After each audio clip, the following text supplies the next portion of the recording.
G'day folks, and welcome to this introduction to Operation Dauntless. This is a 2015 publication by GMT Games, designed by Mokszycki. It uses a system previously used in Red Winter. I haven't played that, so I am new to this kind of rule set and new to this game. This is a grand tactical style of game.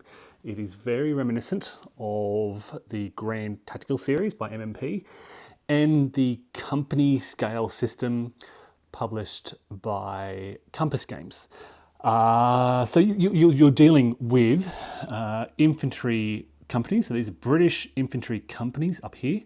You're dealing with some platoons. So these are German pioneer platoons down here in the south. And then you have a variety of special weapons and attachments and vehicle units. So we have, for example, what have we got? We've got a German machine gun here. We have got a German 75mm infantry gun in this hex here. We've got a lot of pioneer platoons along here. I pointed out the British companies. We've also got sort of a 6-pounder here. We've got the British Scout, what are they called? They are the British carrier platoons. Up here, CP, carrier platoon. And then this is just the introductory scenario. So the game comes, what I love about this so far, is the game comes with a series of sort of getting started sheets. This is a single sort of A4 piece of cardboard, and it has getting started number 1 infantry with 2 infantry tutorials. The one I set up here is the T1 tutorial, which introduces movement, zones of control and combat. It's called Delay at Fontenay. There's another infantry tutorial to follow this, which is covering assault and recovery, blind assaults. Okay. And then you move on to armor, and that's another sheet here which introduces armored units, fields of fire, fire from hilltops, and various other rules. So these there are actually, how many scenarios are on here? Actually, maybe I'm missing a sheet. There could be some more scenarios, because I've got T1, T2,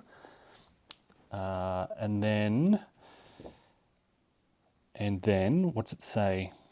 Well, we moved to getting started number 2, and we have T6, T7, T8. Look, there are a lot of books with this game. Looking at the scenario booklet, T1, T2, and then we have some more scenarios in the tutorial book. So the first 2 are on those cards, but then we also have T3, which introduces carrier platoons, T4, anti-tank, T5, ranged attack. So, it's one of these systems that gradually introduces you to the rules via some focused scenarios. So this is looking really good for the learning experience. I've spoken before about how I love these types of games that gradually introduce the rules to you.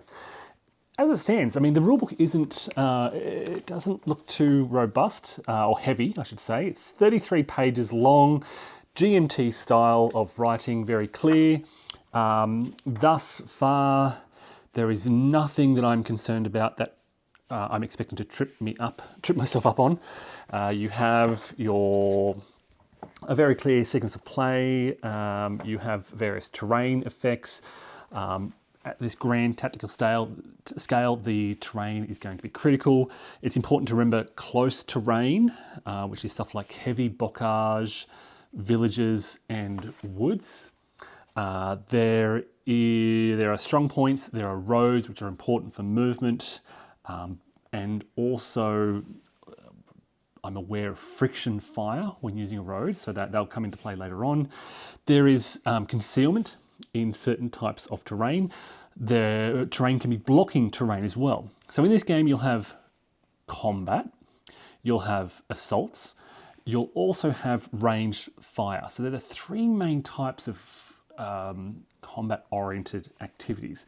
But then there are also elements kind of within this sequence. So there is, and again, I haven't really delved into this in detail, but there is AT fire. There's a tactical advantage procedure. There are offensive and defensive support units that you can bring into this.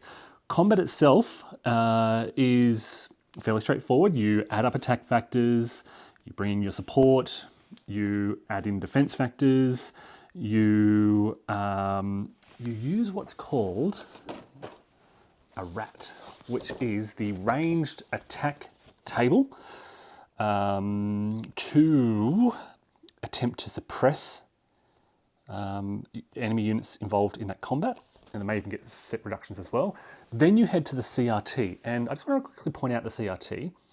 Here's a CRT at the top, which is attacker losses, defender losses, fairly straightforward, but you can see this long list of combat modifiers, and I like this kind of system. I like a system that has a simple CRT, and it kind of enforces rules through modifiers to combat. Fairly straightforward, +1 left, 1 right, things like that, attacker strength halved. There's a lot of modifiers, 19 categories of combat modifiers. Some of them are for combat only, some of them are for assault only. There are some that will be more commonly used than others. I won't go through all of them, but there are things like if you're suppressed from ranged fire, if all the attackers or all the defenders are in an open field, there are modifiers. Dug in, you can see the 1 left on these dug in markers. So all my pioneers in this scenario start dug in. That confers a 1 left shift. Strongholds do, strong points, sorry, confer 2 left modifiers. So they have similar effects which aren't in this scenario, I think.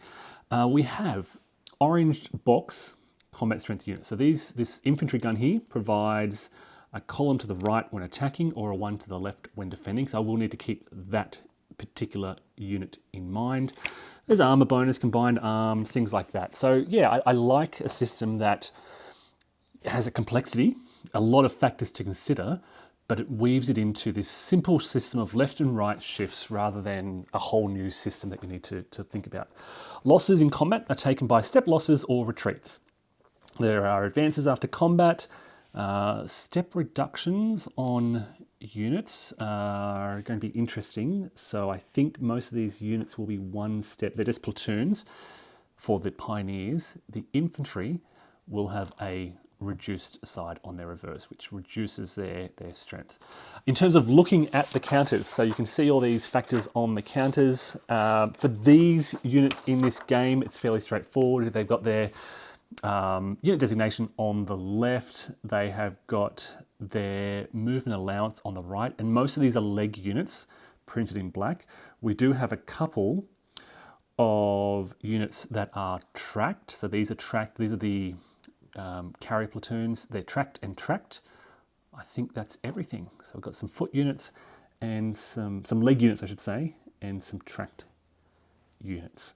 And they have slightly different movement rates.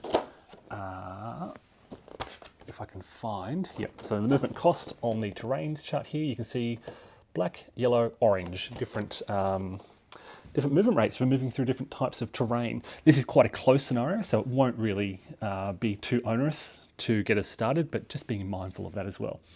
In the center, we have got the RAS value. The RS is the ranged attack strength, and the little superscripted number next to that is their actual range. So this infantry unit here has a range of 2. You can see that little 2 in the center, and a ranged attack strength of 5. That's when they engaged in range. That's when they engage in ranged combat. That won't be happening in this scenario. This scenario just focuses on that close combat, not assaults, just sort of close combat. So assaulting is basically assaulting into a hex with grenades, potentially close combat weapons, rifles and so forth. Combat, which we'll be using here, is close range but not an assault. So we could use light machine guns, the infantry guns, and rifles and the like. Okay, and the left number, the large number on the left, is their combat strength. And yeah, you can see a lot of 4s and 2s. The parenthesis means that it's only used in defense. So this is not an offensive, this is 6-pounder guns here. They only contribute their combat strength in defense. So this is a defensive unit. Well, they also have their range of 4, range strength of 2. A couple of interesting little factors there as well. So yeah, common factors on these units. There are a couple of other things as well. So what else is there? This unit up here has armor. It's in a white box. I've forgotten what that means. What else is there to point out? They're the main things. For this scenario, moving, combat mechanism, units can conduct a recovery as well. So I did need to read through the recovery section, which is fairly straightforward, and the digging in section, which is again fairly straightforward. It's, yeah, so I will be playing Tutorial 1, movement, Zoc and combat rules, delay at Fontenay. This thin screen, and the scenario outline explains, this thin screen of German recon and pioneer infantry is all that stands between 2 British infantry battalions and the German-held village of Fontenay, which is kind of below my camera off down this way. The Germans must conduct a well-executed delaying action. It is a 5-turn scenario. I am all set up. There is variable setup options here. The British have to set up within 2 hexes of here. I've tried to kind of consolidate in the center here. Fontenay's this way, so I'll kind of be pushing this way. The Germans are a bit more restrictive. They're often, they have to set up within 2 hexes of, these guys had to set up within 2 hexes of Cent. Yeah, I think they had a bit of variation, and yeah, I've tried to kind of spread them out. We've got a consistent line of kind of German infantry, Zoc, zones of control exerting throughout all these areas to slow down the Germans as they advance. There are some special rules for this scenario. Line of sight is 1 hex. Units cannot conduct ranged attacks, including support, assaults or AT fire. Units with attached transports cannot use them and must function as leg units, and the German infantry guns have a leg movement allowance of 1. Okay, so yeah, we're going to get started with Operation Dauntless, and I'll report back once I've had a play through this and can let you know how it all went. Thanks everyone for tuning in, and I'll report back more soon.